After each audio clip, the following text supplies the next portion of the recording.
कहानी में आगे बढ़ने से पहले आप लोग चैनल को लाइक, शेयर और सब्सक्राइब कीजिए। डेविड एक स्कूल जाने वाला बच्चा था जिसकी माँ की सिर्फ एक आँख थी। वह अपनी माँ को सिर्फ एक आँख होने के कारण नापसंद करता था।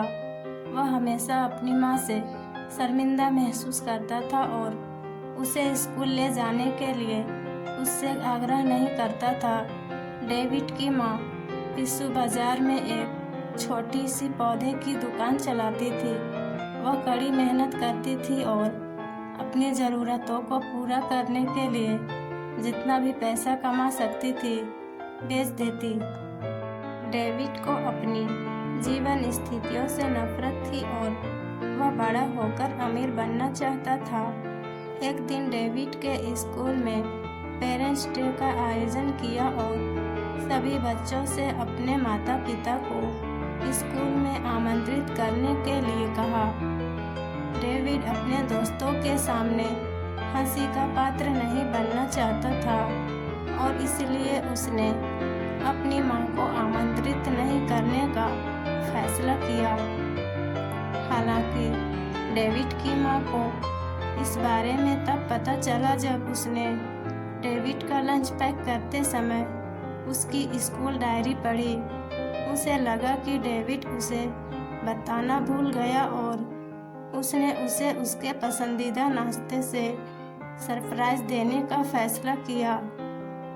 जब डेविड की माँ स्कूल पहुंची और उसे बुलाया तो वह उसे देखकर क्रोधित हो गया। डेविड के दोस्त उस पर हंसे और कहा, क्या वह एक आंख वाली राक्षसी तुम्हारी माँ है? वह अजीब लग रही है। डेविड आंसू बहाता हुआ वहां से भाग गया। जब वे घर पहुंचे तो डेविड अपनी माँ पर चिल्लाया, तुम स्कूल क्यों आई हो? तुम बहुत शर्मनाक हो। मैं कभी नहीं चाहता था कि तुम स्कूल आओ और इसीलिए मैंने तुम्हें आमंत्रित नहीं किया। देखो सब मुझ पर कैसे हंसे। तुम अब तक की सबसे खराब माँ हो। डेविड की माँ ने कुछ नहीं कहा। वह रात के खाने की तैयारी करने के लिए रसोई में चली गई और चुपचाप रो पड़ी। डेविड पानी का गिलास लेने रसोई में आया था और उसने अपनी माँ को रोते हुए देखा, लेकिन उसे शांतता नहीं थी। हालांकि उसे उनके साथ दुर्व्यवहार करने के लिए थोड़ा बुरा लगा, लेकिन उसने कड़ी मेहनत से पढ़ाई करने और बेहतर भविष्य के लिए उसे पीछे छोड़ने का दृढ़ संकल्प लिया। साल बीत गए और डेविड वाकई एक अच्छा छात्र और एक अमीर आदमी बन गया जिसकी कमाई बहुत अच्छी थी। उसने शहर और अपनी माँ को पीछे छोड़ दिया और दूसरे शहर में एक बड़ा घर बनवाया। अब उसका अपना परिवार था जिसे वह बेहद प्यार करता था। उसने अपनी माँ से सारे रिश्ते तोड़ दिए और कभी उससे संपर्क नहीं किया। यहाँ तक कि उसकी पत्नी और बच्चे भी उसकी माँ के बारे में नहीं जानते थे। एक बार जब उसकी माँ उससे मिलने आई तो डेविड ने उसे न जानने का नाटक किया और उसे भिखारी की तरह व्यवहार करते हुए भगा दिया। वह फिर से मुस्कुराकर चली गई और बिना कुछ कहे चली गई।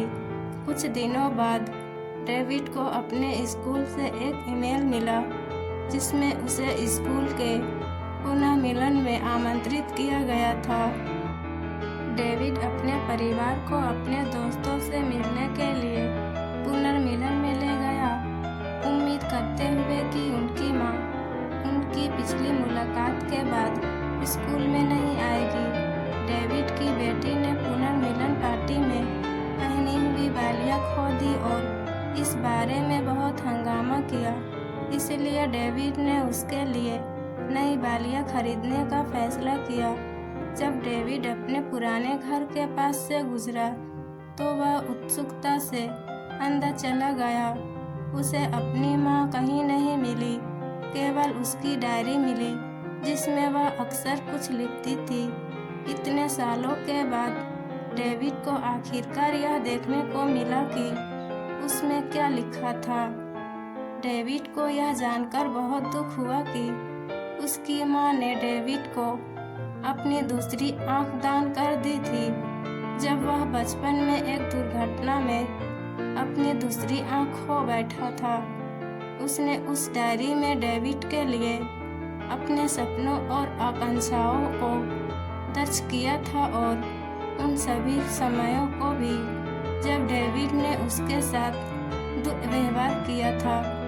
हर बार उसने लिखा, मैं तुम्हें माफ़ करती हूँ मेरे बेटे, मैं जानती हूँ कि तुम मुझसे प्यार करते हो और मैं तुमसे बहुत प्यार करती हूँ। उसके अंतिम शब्द थे, डेविड, मैं मरने से पहले तुम्हें एक अमीर और सफल व्यक्ति के रूप में देखना चाहती थी, जो एक खुशहाल परिवार के साथ रहता हो। डॉक्टर ने कहा कि मेरे दिन गिने चुने रह गए हैं। मुझे यकीन नहीं था कि तुम अपने परिवार के साथ पुनर्मिलन में आओगे या नहीं, और अगर तुम आ भी गए तो क्या तुम उन्हें हमारे घर लाओगे। एक आखिरी बार मैं तुम्हें माफ़ करती हूँ मेरे बेटे। डेविड बेकाबू होकर रोया। उसे अपनी माँ के साथ इतना दुर्व्यवहार करने के लिए खुद से नफरत हो रही थी, लेकिन बहुत देर हो चुकी थी। और इसी के साथ यह कहानी समाप्त होता है। ये कहानी पसंद आई है या नहीं, कमेंट में बताएं।